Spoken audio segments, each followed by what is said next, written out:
चलिए जी, वापस चलते हैं अब और चलते हैं पाकिस्तान की तरफ। सोशल मीडिया पर अफवाहें गर्म हैं कि दाऊद इब्राहिम को कराची में जहर दे दिया गया है।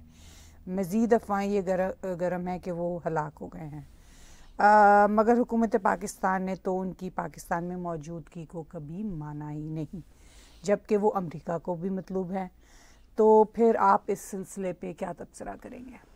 देखिए, दाऊद इब्राहिम के हवाले से सोशल मीडिया पे और मेनली फ्रॉम इंडियन साइड पे कोई 2 दिन से ये चल रही है कि भाई उनको किसी ने जहर दे दिया। इंडियन मेन स्ट्रीम के जो अखबारात हैं वो ये लिख रहे हैं कि उनको सोर्सेज ने बताया है कि वो हॉस्पिटलाइज ज़रूर हैं।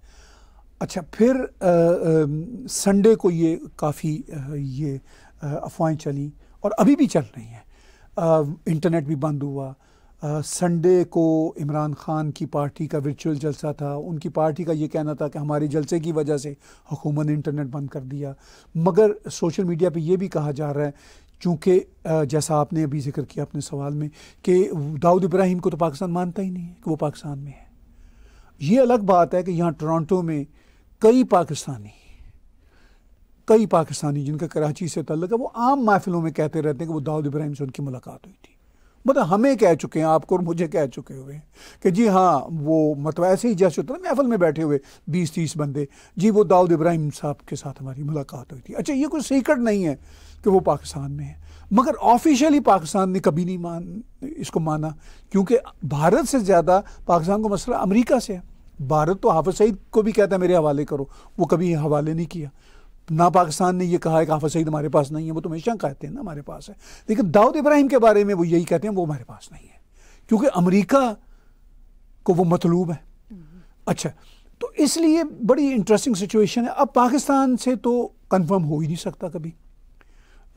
पाकिस्तानी जर्नलिस्ट को बोल ही नहीं रहे इस पर। वो बेचारे कैसे बोल सकते हैं जो वहाँ रह रहे हैं। लेकिन जो जर्नलिस्ट थोड़े बहुत, जैसे आरजू काज़मी का एक वीडियो क्लिप वायरल हुआ है, वो बहादुर हैं बेचारी, उन्होंने बोल दिया कि भाई जो हालात हैं, जो सिचुएशन है, उसमें लगता है कि कुछ दाल में काला है। उन्होंने ये बोला कि भाई इंटरनेट जिस तरह बंद हुआ, वर्चुअल जलसा के लिए कुछ 2-3 घंटों के लिए बंद हो जाता, वो पूरा दिन ही इंटरप्शन रही। वो इसलिए कि वो पाकिस्तान में वो सुना जिस हॉस्पिटल में वो हॉस्पिटलाइज हैं, अब किस वजह से वो हॉस्पिटलाइज हैं इसके बारे में हमें नहीं पता। इसके बारे में अफवाहें हैं कि उनको पॉइजन दिया गया। अब पाकिस्तान में तो कुछ भी हो सकता है। वो अपने एसेट्स को ही इरेज कर देते हैं जब बैन अल-अक़वामी दबाव उन पर बढ़ता है। हमने कई ऐसे वाक़यात देखे कि जो जहादी थे वो एलिजिडली मुबैना तौर पर कहा जाता है कि पाकिस्तान की एजेंसियों ने खुद ही उनका सफाया कर दिया, चूँकि वो फैटिव से भी जान बचानी है, अमेरिका को भी खुश करना है और अपनी इकानमी को भी ठीक करना है। मुख्तसर के केस नू ठपना है, केस को ठपना भी है। वो मतलब जिसे कहते हैं ना चुपकली वाली के, उसको ना निगल सकते हैं ना उगल सकते हैं वाली कैफियत है।